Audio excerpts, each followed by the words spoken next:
Hello and welcome back to the Lucid Dreaming Podcast. This is episode 23, and today I have a really awesome guest on the podcast, Dr. Kristen LaMarca, who is a clinical psychologist out of San Diego. She incorporates lucid dreaming into her practice, helping patients. She is also an associate at the Lucidity Institute and does work and research with Stephen LaBerge, as well as helps out with the retreats. And she has a fascinating background and knows a lot about lucid dreaming, and we cover the spectrum in this interview, and I think you would really enjoy it.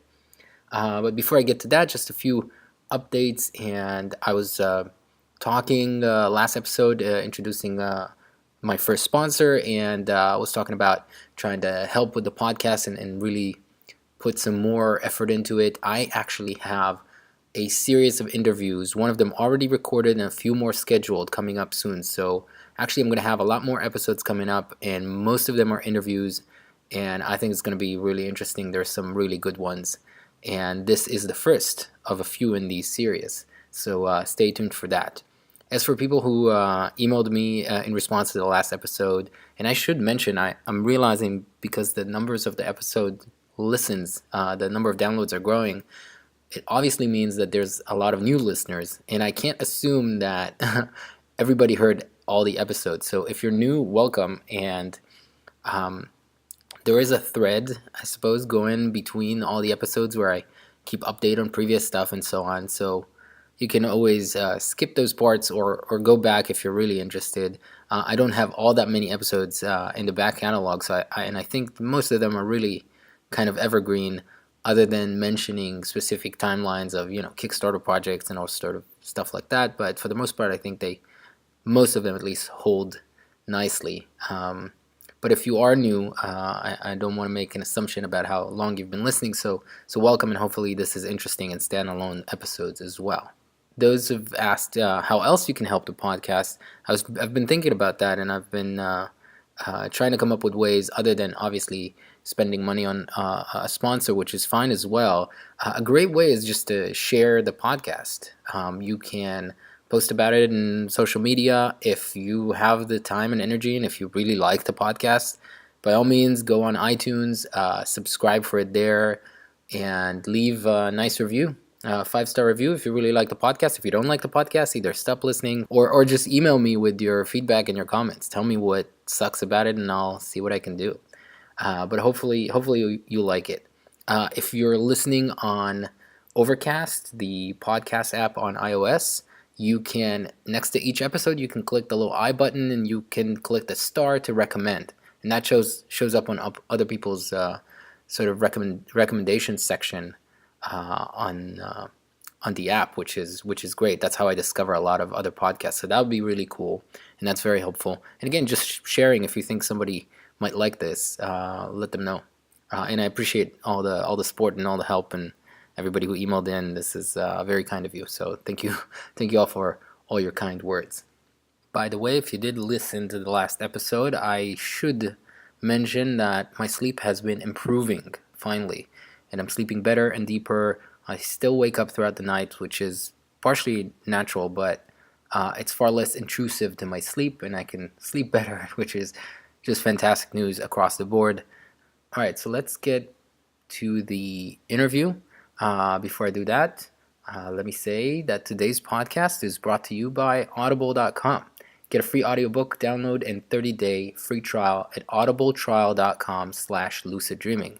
They have over 180,000 titles to choose from for your iPhone, Android, Kindle, or MP3 player. And today I wanted to recommend a book that I actually read physically. I don't think it was available at the time as an audiobook, but you can find Lucid Dreaming: Gateway to the Inner Self by Robert Wagner, which is, I think, his most famous book. It's not his only book, but it's definitely his most famous and most successful one. It is a fascinating read, and it will be a fascinating listen. So I recommend checking out that, and you can, again, get your free audiobook at audibletrial.com/luciddreaming. Thanks to Audible for sponsoring the podcast. And now, let's get on with the interview. Today, I have with me Kristen LaMarca, PhD. She is a clinical psychologist and associate at the Lucidity Institute and works with Stephen LaBerge, and a lucid dreaming practitioner. And thank you for coming to the Lucid Dreaming podcast. You're welcome. Thanks for having me. Oh, my pleasure. So there's a bunch of stuff I wanted to talk about. We chatted a little before, of course, and there's a lot of ground to cover. But I wanted to, of course, start with the usual of sort of just give me your background. What do you do? So just we know the audience will know who they're listening to, and then perhaps you can take it from there on how you got involved with lucid dreaming. Sure, no problem. So again, I'm a psychologist, I'm a psychotherapist, I'm a researcher. My training background emphasized a lot of health psychology, so behavioral or mind-body medicine, also applied psychophysiology, so like biofeedback and neurofeedback. And currently I have a general psychotherapy practice. And I'm also doing some clinical work and program development for a couple of different sleep disorder centers in the Southern California area, and treatment programming, namely being for insomnia or other issues related to sleep. And I have been an associate of the Lucidity Institute for several years now. My involvement with them has included various roles, but mainly I do a lot of assistance with the retreats that Dr. LaBerge runs and helping participants get to know and benefit from the Nova Dreamer. And also I've been contributing to some of his research on herbal supplements that are thought to be helpful in boosting your chances of having lucid dreams. Very cool, very cool. Okay, so so there's a few things there that I find very interesting, and then I want to dig into. So let's just go for it. Did you first study psychology, or is lucid dreaming something that's sort of in your life, whether as not professionally, of course, but at least as your own practice, something that came before you studied psychology? I'm actually not a natural born lucid dreamer. So I had one when I was a kid. It's actually interesting. I was dreaming I was in a tree and I had an out of body perspective, and I realized that couldn't be right. And so I became lucid, and I was young. I don't remember the exact age, maybe 5 or 6. But after that, never had lucid dreams. My interest in dreaming was, kind of vague. I thought they were cool. And then I started to study psychology in college, and that was actually when I was introduced to lucid dreaming. These were in the courses of Dr. Sheikh at Marquette University, very cool classes on the psychology of death and dying, as well as mental imagery and imagination. So when I learned about it then, I was just so fascinated with the potential of lucid dreaming. So I took it upon myself to learn as much as I possibly could about it and started having my own lucid dreams.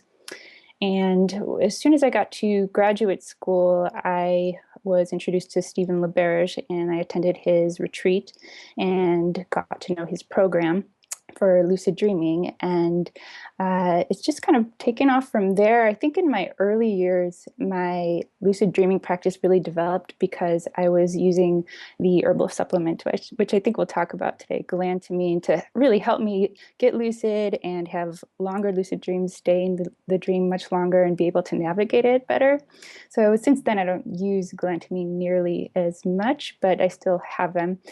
And when I first started, I was using them a lot more for like pleasure seeking and exploration. I was really interested in music in dreams at that time. I don't know if you've ever had that experience, Jay. Music or either lucid dreams, but it's pretty phenomenal.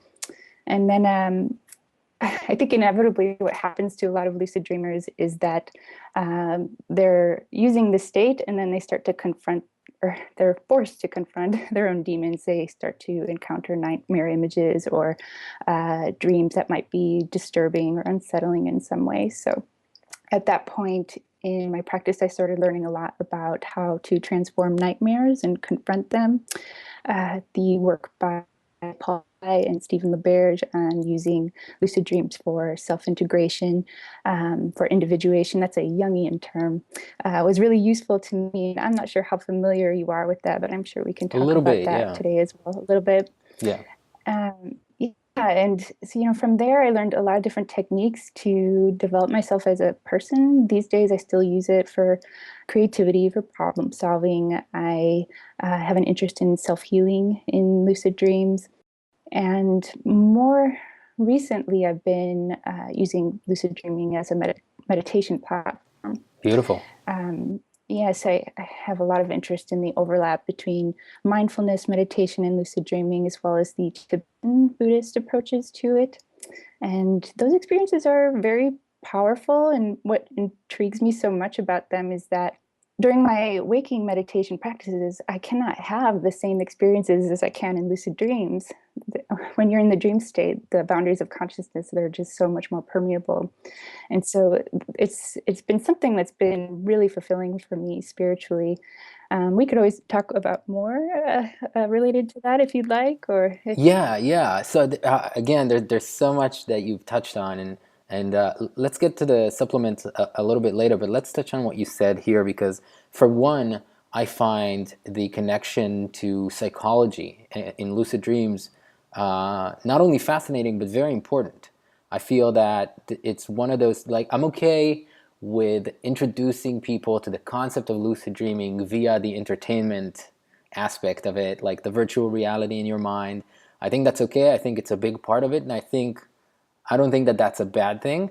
But again, almost everyone I speak to, and of course from my own experience as well, the longer you practice lucid dreaming, the more lucid dreams you have, you almost, not always, but almost naturally start looking into some of the other aspects of lucid dreaming other than the just fun running around in that environment. All the way to, actually, it's almost, again, I don't know if it's really a linear spectrum, but it's almost like entertainment, psychological transformation, growth, healing, into spirituality and meditation, and sort of even if you want to call it that, higher states of consciousness and meditative states and so on. So I'm fascinated that that's been your journey as well, it seems. And what I wanted to ask you, so let's see, the last thing you were saying about spirituality and meditation, and I've been digging into dream yoga. Of course, I talked to, one of the episodes I have is with with Andrew Holacek, and what I love is that scientific research has been digging into meditation in general, and on the other end, sort of scientific studies have finally accelerated in regards to lucid dreaming as a state of consciousness and what's happening in the brain. And now again, it's generalizing, saying the scientific community or something like that, but enough people, enough scientists, and enough people in science that have been sort of accepting the interesting facts about meditation itself and subjective states of consciousness, are now willing to hear some of the other things that Tibetan Buddhist monks are saying about the practices of meditation in a lucid dream, as well as even the deep sleep awareness mm-hmm. and stuff like Mm-hmm. that. So I don't know if you have more insights about that, but I find that fascinating. I'm sure you could do a whole podcast on this, Yeah. Jay, actually. And it's great to hear that you've had a lot of similar experiences too. I wouldn't say that my development has been completely linear, because I still use it for fun, for pleasure, Right, for right. exploration, occasionally the nightmare. So I wouldn't say it's linear, more simultaneous. But as far as the meditation aspects of lucid dreaming, just so interesting to sit down once you get lucid and start to meditate, and how different that can be from, at least for me, my waking experiences. And I think that has a lot of practical implications for people, because not a lot of people can devote a lot of time and discipline to development practice. But when you have more immediate reward, or you experience certain things from the lucid dream state, I think that can be very motivating for people. At least it has for me. And as far as just mindfulness of sleep and dream states in general, the deeper stages of sleep, I'm so interested in that. And I don't know if you've had experiences with that as well. Unfortunately, And not I've heard yet. Robert Wagner. Not yet. They're so interesting. Robert Wagner, I think, talked a little bit about his experiences with, I think he called it the clear light state of awareness, or at least that may be a Tibetan Buddhist term. I've heard Stephen LaBerge talk about some of those experiences he's had as well. And for me, I've only actually had success with it one time. And I've also been told that I tend to regularly access sort of the transition of that state when you're sort of dropping into that deeper state of awareness. But I still do have trouble making that transition with consciousness. I tend to either get startled or I wake up really fast. I don't know if you've ever had other experiences of sort of egolessness or losing a sense of your ego that can be kind of startling. Yeah, yeah, yeah. But there's definitely ways to work around that and actually be able to maintain consciousness in that state. So it's definitely an area that I'm interested in. And, it brings up a lot of questions. If more people were able to access those sort of non-dual states of awareness, how could that benefit ourselves, our worlds, our societies? I think there's a lot of potential and it's something really significant. So it's good to see that people are getting more aware of it and actually talking about it like we are Yeah, here today. yeah. One of the most interesting aspects that became, at least for me, pretty obvious early on was the fact that the sense of self is sort of malleable. And we don't really think about it. It's one of those things that unless we've read a lot about in philosophy, or especially Eastern philosophy, about the sense of self and really what's it comprised of, we take it for granted. It's this thing that's in the background. Except that in dreams, and a lucid dream, you now identify with this seemingly like you kind of character. But I've had sort of third-person perspective in regular dreams and in lucid dreams so often that you kind of get used to that as well if you don't stop and think about it. I mean, the first time it happened to you, you were like, wait a minute, this doesn't quite make sense. But for me, it's only when I became lucid did I say, wait a minute, I'm identifying with this character running around in the dream, but I see this character from the outside. Where am I sitting and looking at this character from? Who am I? Am I this person running around? Or am I this person looking at the dream from this weird, point in the sky or something? And then it just became fascinating to start playing around with that sense of self. And of course, with enough practice, dissolving that sense of self completely just introduces a lot of, a remarkable experience, but a lot of interesting questions about the nature of self and the nature of consciousness, which not everybody is interested in digging into, and that's okay. But I find it absolutely mesmerizing and intriguing. So that's very cool. Mm-hmm. And just a quick comment about music. I just reminded because you were talking about that.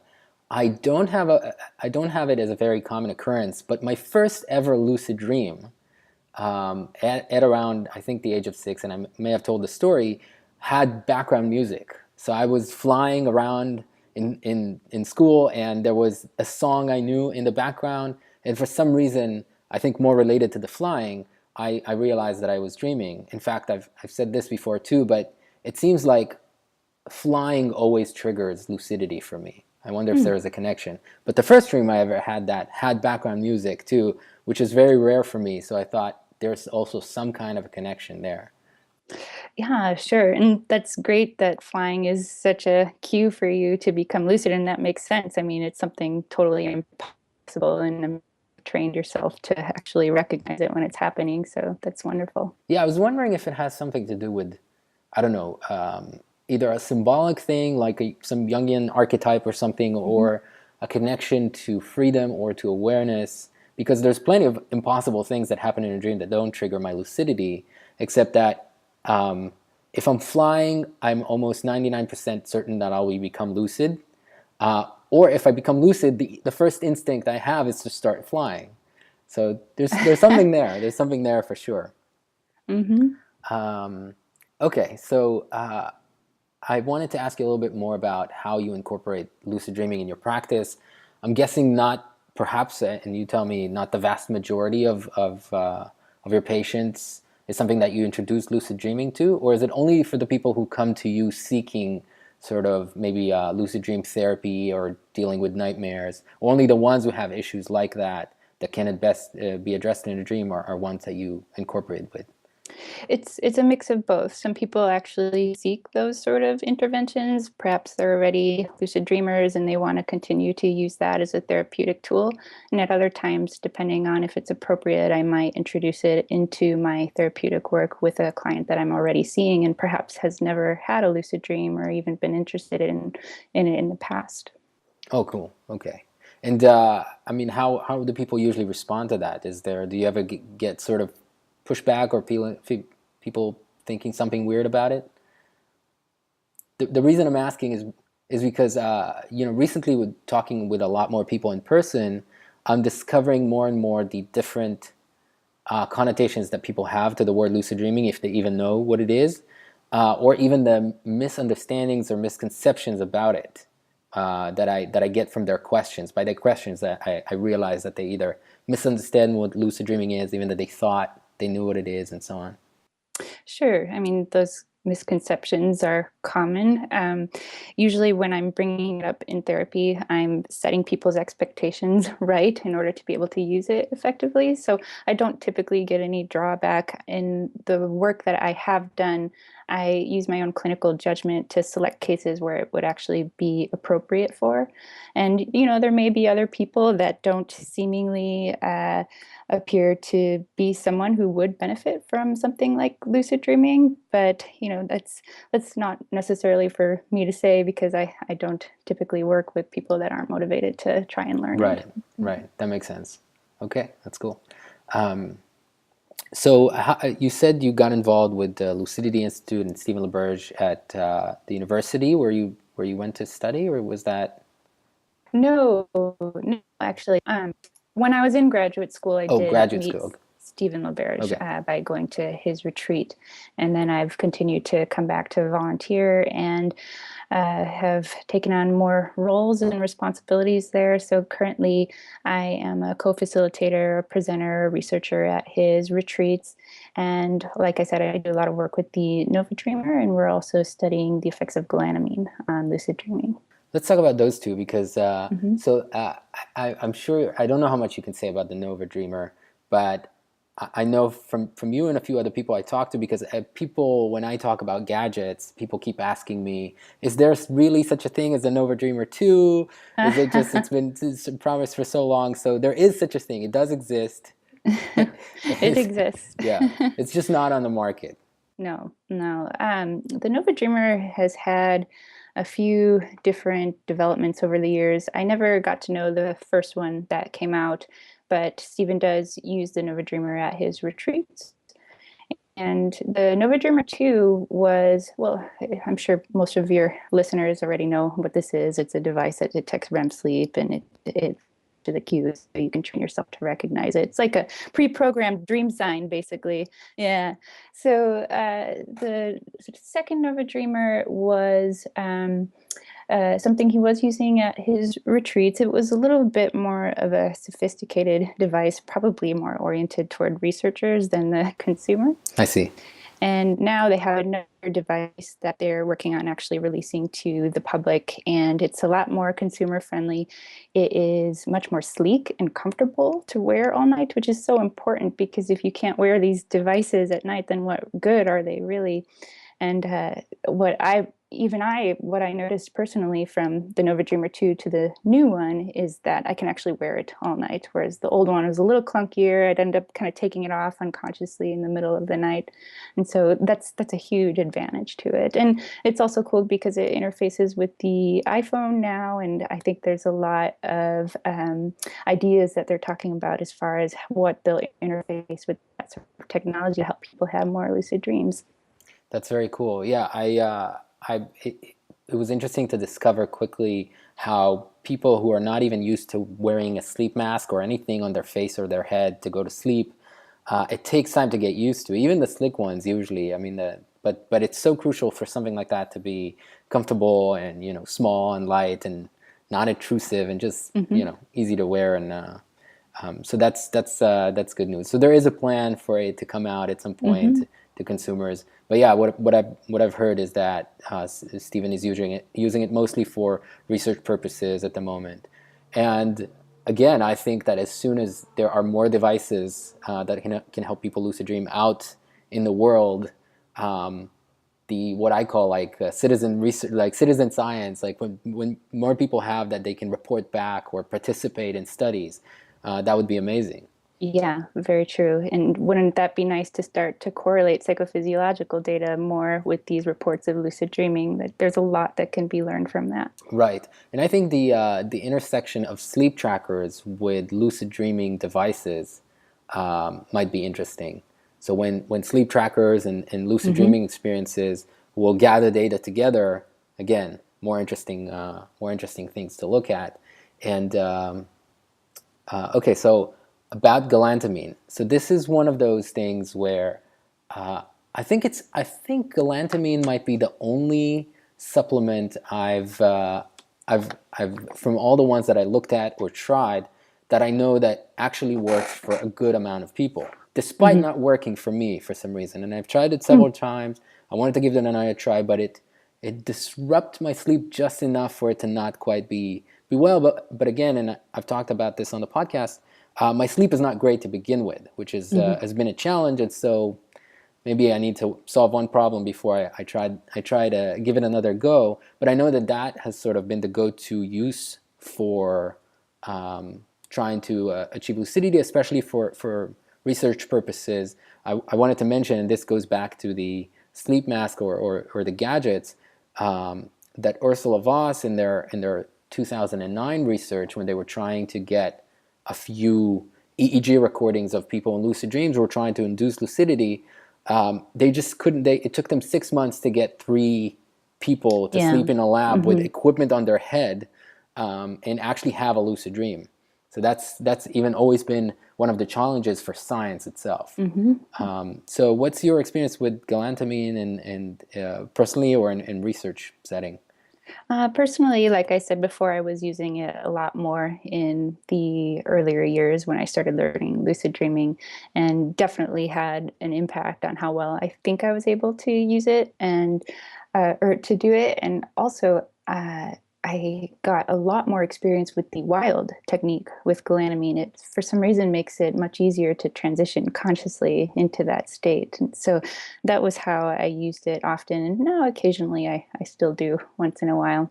Um, but as far as the research we've been doing at the retreats, it's been very interesting. And maybe I could just say a little something about what galantamine is for your Yeah, listeners. And please. so this is a herbal supplement. It's available over the counter, and it's typically prescribed treating like early cognition, but we've been using it in lucid dreaming because Stephen's reasoning was that since lucid dreaming tends to take place more often in intense phasic activated REM sleep, then we should use an acetylcholinesterase inhibitor to intensify REM sleep more and see if that works. And what we've been doing is we designed a placebo-controlled double-blind crossover study, and so all participants would get 3 different doses of galantamine on 3 different nights. And one of those nights was a placebo.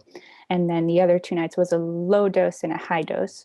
And when I say high dose, I don't actually mean a very high dose. It's actually about a third of the dose that people are instructed to take it. So it's not very much. And just something else to say about it is that it can have side effects and there are contraindications as far as medical conditions and medications. So that's always something to look into before you decide to use this. But so what we've been doing is we were giving a set of capsules to participants over 3 nights, and we looked at whether or not they had reported lucid dreams the next morning. And there was a very clear increase in the rate of reported dreams in the mornings. It looks dose related. We're done collecting data, but we're still analyzing it at this point. So that's probably the most of what I could talk about as far as results at this point, but it's been very encouraging and interesting as well. And it definitely looks like it's something that can be helpful when it is given within a certain protocol of lucid dream inducing techniques related to mental set, interrupting your sleep at the optimal time, taking it at an optimal time, etc. I think it's all those components seem to be crucial. And again, people saying like a multimodal approach where you're combining something that helps the setting, in particular the state of how your REM sleep is, with a particular technique that seems to work well with that, you get better results. And what does seem to be promising, that it's one of those things that actually work. Again, perhaps to say it's individual and it works for some people, maybe some not as well or not so much.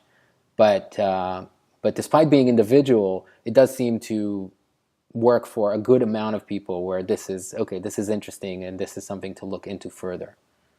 Mm-hmm.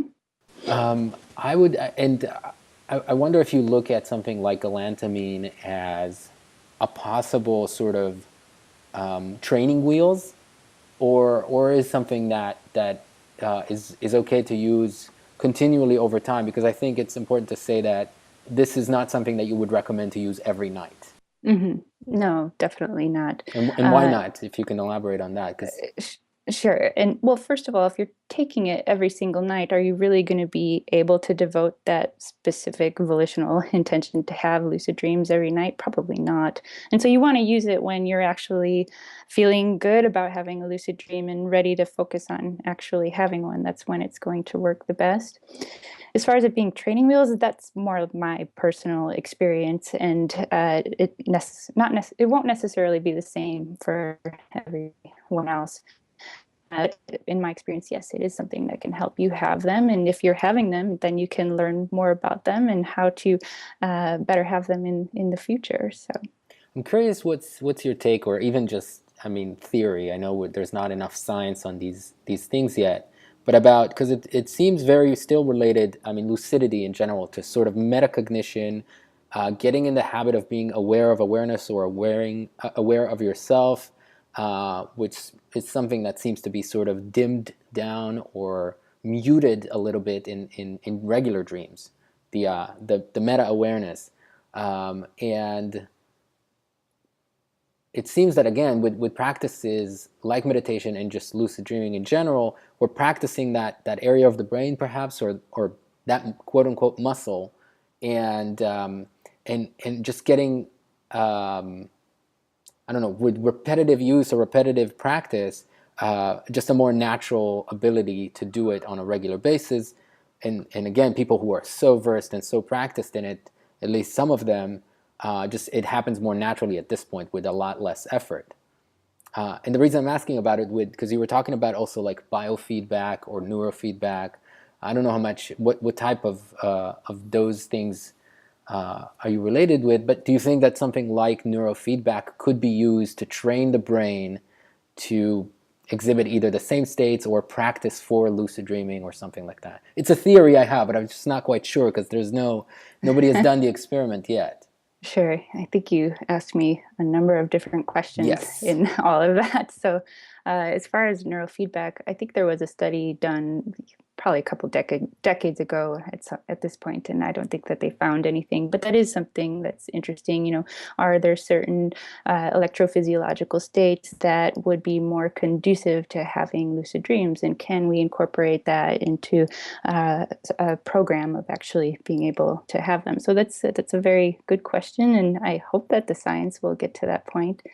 And you were also asking me about how lucid dreaming might be related to metacognition and self-awareness. Was that what you were Yeah, saying? because in a sense, the reason I'm wondering if galantamine can work for some as training wheels is just because, even though you're using that to sort of try to trigger lucidity, or to increase the chances of triggering lucidity, but people might not want to or can over time continue to just use it, again, because it's, um, at least my experience was that after 2 nights of trying it, I knew that I needed a night of sleep, not just not interrupted in terms of like waking myself up to try an induction technique, but not even to take another dose of it. To just It just felt too much for some reason. I can't really put it into words. However, using it like training wheels, in the sense that if you get, the more lucid dreams you get, the more perhaps your brain gets used to it, Hmm. and the more likely it is then to You learn more from it, sure. right, Hmm. and to sort of, if you are developing neural networks that are more inclined to have lucidity, perhaps, I don't know. Again, I'm talking about terms that I'm not completely sure about, but That's okay. I'm And trying to I form a like your theory. thinking and Yeah. you're trying to pull it all together for yourself. And that's what makes you really good at your job here, Jay. So, Thanks. but galantamine, it helps with a number of things cognitively that help people have lucid dreams. It helps you remember them better. And that's so important in being able to have lucid dreams, to have good working memory, perspective memory. That's so important. And also it can give that with that it can give that element of clarity so that you can actually see things as they are and be able to achieve goals in lucid dreams. And there's most likely some physiological components that would make galantamine best able to augment the lucid dreaming state. I don't think I can speak fluently on that, and I don't think we have the research behind it yet, but except that it enhances intense phasic REM, and that's important for lucid dreaming and sustaining it. Yeah, I was wondering often if it does affect some mechanism other than the effects on REM and acetylcholine and so on, that does particularly help or simply induces lucidity somehow. And I've heard some people who say they just take it, they get up, they take it, they go back to sleep, and they become lucid. But I heard much more about people who take it and then do an induction technique and become lucid. And so again, I don't really have a good sample of people, and I don't know how. I mean, it's enough the fact that you take it that there is some auto-suggestion here. There is some intention of becoming lucid, and sometimes that's enough for people. There's a ritual behind it, and that can have a lot of power in trying to practice any sort of skill or learn certain things. So that's true. So I suppose you can't even really separate taking galantamine from the intention, at the very least, to try to have a lucid dream. In our study, we did because we gave a placebo as Ah, well. So there yes. was still that ritualistic placebo component where people were doing everything the same except getting the dose of galantamine, and we still see that the galantamine enhances those chances of having them. Ah, fantastic, fantastic. Yeah, no, but I'm thinking, I guess, in the aspect of does galantamine promote lucidity without using an induction technique, but you can't separate actually taking galantamine from the, at the very least, intention to have a lucid dream. Right. If you just take galantamine and expect to have a lucid dream, most That's likely not you're going to fail. okay.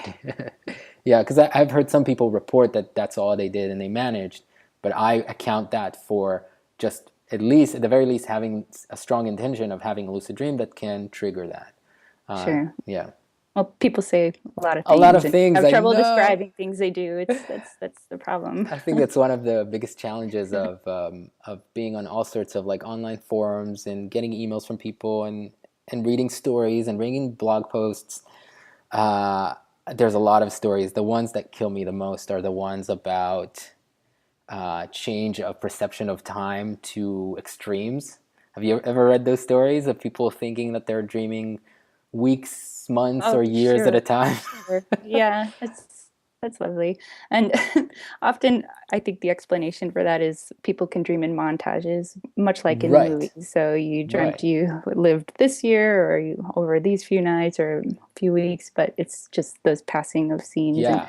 most likely it's still taking place in real time. Right, and actually, Stephen was one of the first to have done those experiments about trying to sort of gauge and measure time. There's another recent one that actually validates that and finds maybe slight exceptions with particular types of behavior in what was it, like squats? People are doing squats in lucid dreams, and that Sure. feels like it takes a little longer or something. But Sure. Yeah, I vaguely recall that study. I don't think it was clear what was actually happening in the dreams and, if they were taking steps, were they super long steps or it right, wasn't exactly clear what they were reporting and and researching. until we can record the video from a dream, you're just you have to trust what they say, and that subjective memory is so tricky. Let alone in from dreams from memory, hmm we barely hmm remember real life accurately. Right, right. Yeah, That's actually a good experiment to do. How much of the last 10 minutes can you accurately report that, or can you accurately remember and report? Probably very little of it, just yeah, a sliver of it. yeah, and they've done a lot of those studies for criminology, especially to try to see how good is eyewitness accounts, and they're terrible. They're just Yeah. terrible. Even of very recent events. Hmm. It's just so bizarre. I think I realized that when I looked back at memories and realized that I see those memories in third person perspective. And I'm like, I didn't have third person perspective of that. How's that possible? But I read about it in Evan Thompson's book, Waking, Dreaming, Being. It's just a phenomenon. Like we reframe how we remember things. It's a reconstruction of that image. And which might account for experiences of out of body experience, but we won't even get into that. So I want to ask you. I wanted to at least before we wrap up, if you have general thoughts or anything you wanted to share, but mainly tips about for people listening that want to have more success in lucid dreaming, in terms of what they can do. I mean, there's the usual recommendations, but the second thing, tips for becoming lucid, is almost the only thing that people talk about. What are your recommendations for doing once you become lucid that are some of the most beneficial psychologically, maybe even physically, that you would recommend for people to do or try or even just think about or notice? Okay. Well, sure. And as far as the basics of what's already out there, I could at least comment a little bit on that because I think some of those things could be done a little bit better.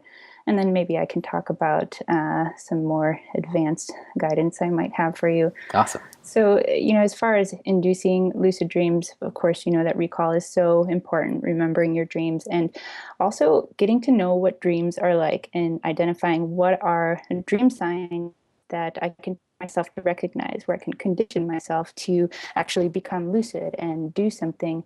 And I think this is much more important than the typical induction techniques people talk about, like reality testing. And a lot of lucid dreaming practitioners, once they become more adept, they stop relying on reality tests. They don't need them anymore because they can just become conscious or see what's actually happening while they're dreaming. So they don't need them anymore. And so I try not to emphasize relying on those too much. But if you really are going to, rather than doing there is such a gamut of reality tests out there, doing something along the lines of the rereading test, which, as far as Stephen's research has seen, has been the most reliable way of recognizing when the text changes and recognizing when you're dreaming. So I usually recommend that one. And as far as other techniques like the devices, the galantamine, etc., you can't rely on those techniques to help you have a lucid dream. You have to be able to develop the proper mental set in order to have these dreams. So I try to discourage people from relying on those things too much, and I think that's often something that happens. And then I definitely would recommend people not underestimate the power of mental rehearsal. So actually imagining what would happen if you encountered a dream sign and how you would become lucid and what you would do from there. That can be something that's extremely powerful. And it's a part of the mild or mnemonic induction of lucid dreaming technique. That's a very useful part that I think people tend to underemphasize. And what you're doing with this is you're preparing your mind to do something for when the moment finally comes. And so you're much better able to actually do what you set out to do. Yeah, I think the what I found always, and that's been my recommendation to people, at the very least with reality checks, is that if you're not coupling them with dream signs, I mean, they're just not as useful. So for me, and of course this ties into writing a dream journal, which I think is like the most basic, the most crucial component, because it's dream recall and it's dream awareness.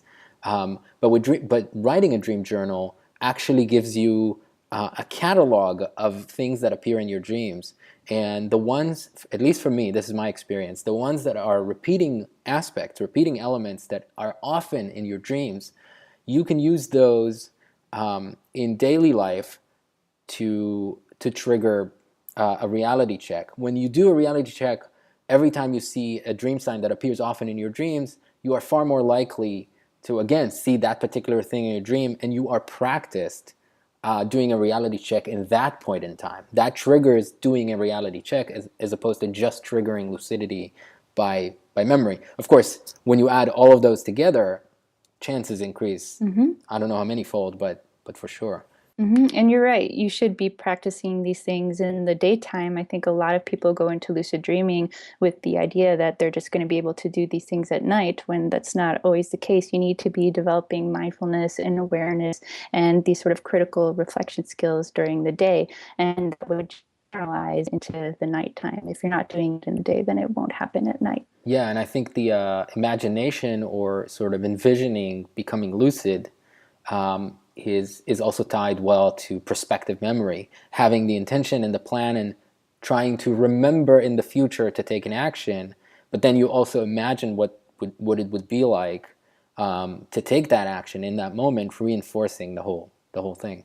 Yeah, exactly. And perspective memory, again, that's so important. And it's not that hard of a concept to relate to. I mean, if you need to go to the grocery store after this podcast and buy eggs and bread and make sure you grab milk, you have to set your mind to be able to do that. You set your mind, as soon as I'm leaving the door and I get in my car, I'm going to drive to the grocery store, and that's what it's going to look like. And so it's not that hard of a concept to relate to. And another technique that Stephen LaBerge introduced me to, well, actually to augment some of the ones that he has already taught me, I thought was really interesting. So the mild technique is interesting because you're supposed to wake yourself up in the middle of the night after your REM periods and recall them and then rehearse getting lucid. I've had trouble with that at times, and he instructed me to, instead of just setting your mind to wake up and remember your dream, and usually the case is that I roll over and don't remember anything by the time I finally get up in the morning, is to take a piece of paper and pen, put it by your bed, and write down the time you went to sleep. And every time you wake up, just write down the time. So when you wake up, you write down the time. And what I noticed was just that concrete action of taking a moment to write down and think where I am allowed those memories to come back much more in the middle of the night. And so that's been something really useful, to actually write down the times that you wake up from these dreams and then use what you recall in those moments for the mild technique, so that the next time you go back to sleep, you're better prepared to become lucid. That's great. That's a good one.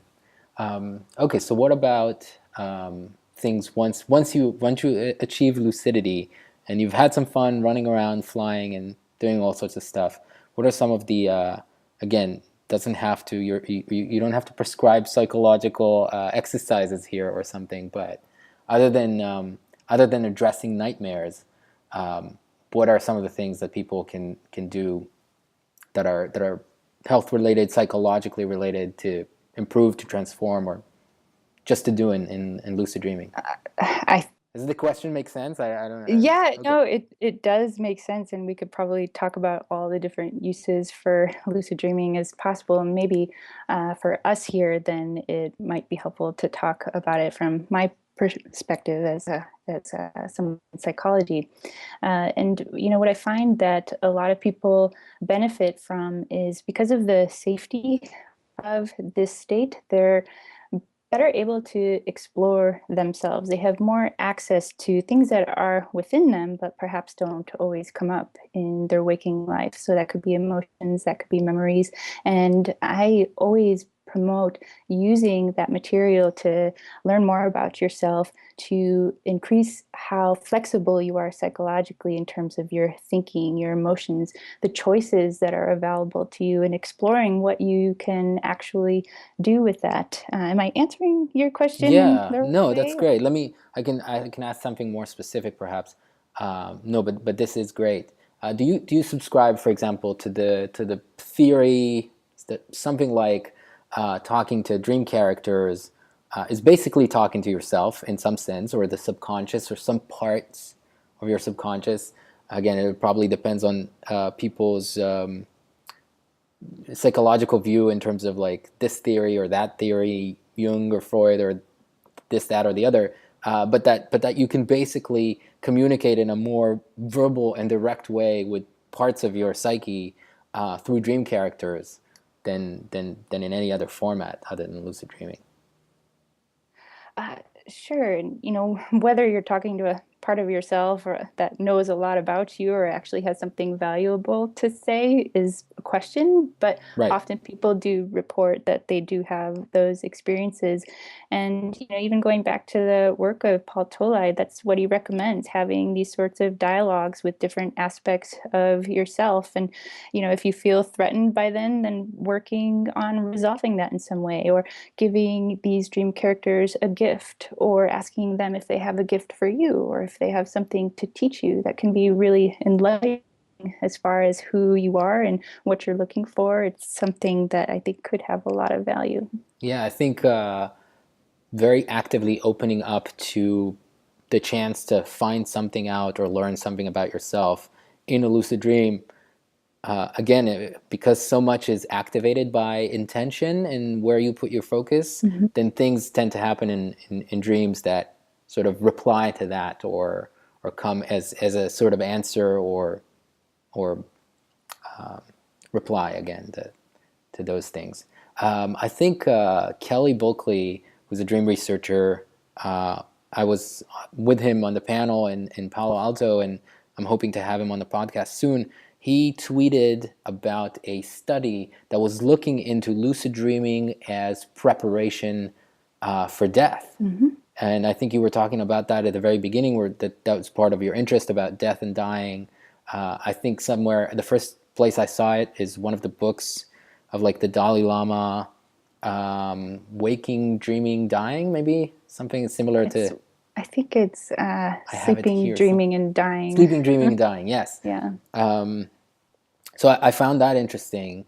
It's one of those things that people don't talk about, but easing anxiety of end of life anxiety and things like that people are looking into all sorts of avenues in order to help. But because it's sort of, people are dying and it's just the end of life, we tend to sort of not think about away, that. sure. Yeah. But it's the people who work with people who are in the process of dying that realize how crucial something like that is. And the possibility of again, like you say, it's a safe environment, and that feeling of safety in a lucid dream allows for so much, and even for something like that, or dealing with all sorts of issues. Yeah, I agree, definitely. That's very cool. So last thing I remember that I wanted to ask you about, we were talking a little bit about the research and working with dream reports, and we were talking about the before we started recording about the Voss Lucid scale and how they're taking dream reports and basically, I think, trying to quantify aspects of dream experience in order to measure sort of the type of dream it is, the level of lucidity, level of insight as to that this is a dream, level of control, disassociation, and so on. I know we haven't read the study recently, but I was wondering, what's your take on that? And are there, in your experience in talking to people who report about dreams, whether in your practice or in the research, if there are like little aspects that indicate either progress along towards lucid dreaming or indication of lucidity? Did I cut off over there? Can you just repeat the last sentence you said? That was it. So I said, if you notice either from talking to people and getting dream reports, either in your practice or in the research, if there are little indicators of either progress along the path towards achieving lucidity, because I do think it's a sort of spectrum you slowly increase on, or there are indications of I don't know, something about people becoming lucid, or what may have caused them to be lucid, or aspects of the dream that do indicate that there's a different, maybe a little more higher awareness in a dream. Okay. Well, you're asking me about the Voss study. Like I said when we began, I haven't read that one in years, but you're also kind of pushing me to think about the foundations of measurement. And we really don't have adequate means of measuring lucidity and lucid dreaming as of yet. And as far as I can recall from the Lucid scale, they said it was validated, but I don't know what it was validated on exactly. It definitely was not validated against polysomnography or the paradigm of Stephen LaBerge, where you communicate to researchers through electroocular activity. And so, are they really measuring lucid dreams? I can't really say that. And even in terms of face validity and looking at some of the items on that questionnaire, many of them I had a hard time, I recall, seeing how they exactly related with lucid dreaming. Some of them possibly would, the insight that you are dreaming while you're in a dream, but there were some that seemed kind of random, and I'm not sure if you're thinking of any in particular. And as far as it being called a state of dissociation, that's an interesting way to put it. And I wonder how helpful of a term it is to call lucid dreaming a state of dissociation, because when you look at non-lucid dreams, for example, non-lucid dreams are dissociated from the waking state. So what value is it to call lucid dreams a state of dissociation when relative to non-lucid dreams, they're actually less dissociated than non-lucid dreams? But where I do think that there could be some value in that is where lucidity can bring about sort of an observer perspective, which I think might kind of relate to this concept of dissociation that a lot of people talk about. And sure, you do need to take a step back to be mindful and self-aware and engage in metacognitive faculties. So I could see where that comes into play.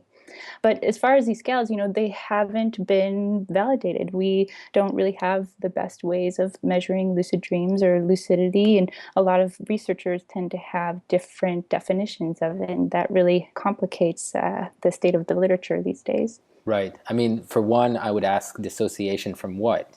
Because it's saying dissociation is very general unless you have, it depends on the specific definition or the way you sort of measure or look at it, then that gives you something different.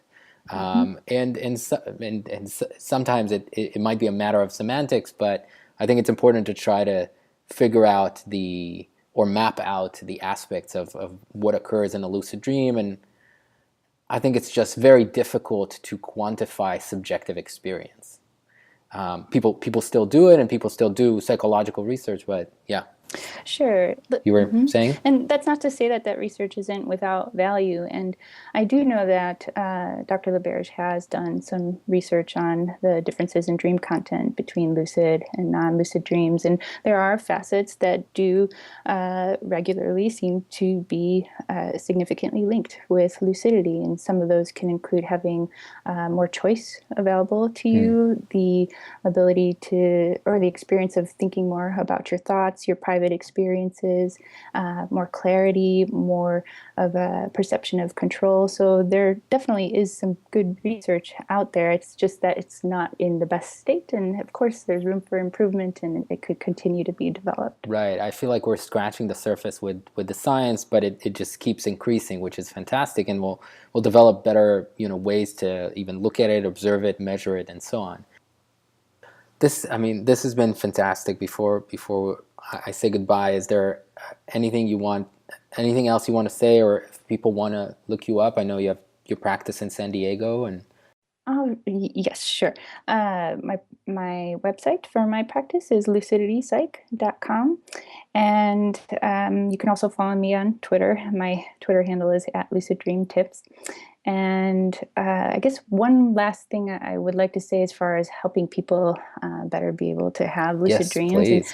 And the one thing that I think would be great to leave everyone with is the idea of sharing your dreams more and sharing your interest in lucid dreaming. Lucid dreaming tends to come off as sort of a solitary and isolated activity, but it doesn't have to be that way. And from what I've seen and experienced, whether it's with retreats or with patients, et cetera, the more people talk about it, the more they inspire each other, the more they're able to learn, the more they're able to motivate themselves to sustain a practice. So people like you are doing very good things. And I do just want to end with that and say thank you for having me on today. Oh, it's my pleasure. Thank you for being here. I'm really glad we connected, and I'm really glad you ended on that, because I can't help but reflect how in some cultures dreams are almost at the center of just the community and talking about it Yeah. and sharing. And somehow in the West, somewhere over time, it started becoming this thing we barely even remember, let alone talk about. So I'm glad you're also helping in sort of bringing it back to the fore. So Same to you. thank you once again Thank for you. coming, and I hope to talk to you soon. Okay. All right. Thanks, Jay. Take care. Bye. So I hope you've enjoyed this interview. I definitely did, and I hope to have Kristen back again in the future to talk. We might meet sometime soon in the future in person. Maybe we can record another one when we get together, and that'll be really cool. Stay tuned for in the next few weeks for several more, at least one more interview that I've recorded, and I have a few more scheduled for beginning of January and middle of January, and that should be fun too. All right. Thanks again for listening to the podcast. If you have any questions, comments, concerns, feedback, I am at the Lucid Sage on Twitter, and you can reach me via email, contact@lucidsage.com. Again, thank you for listening. Sweet and lucid dreams.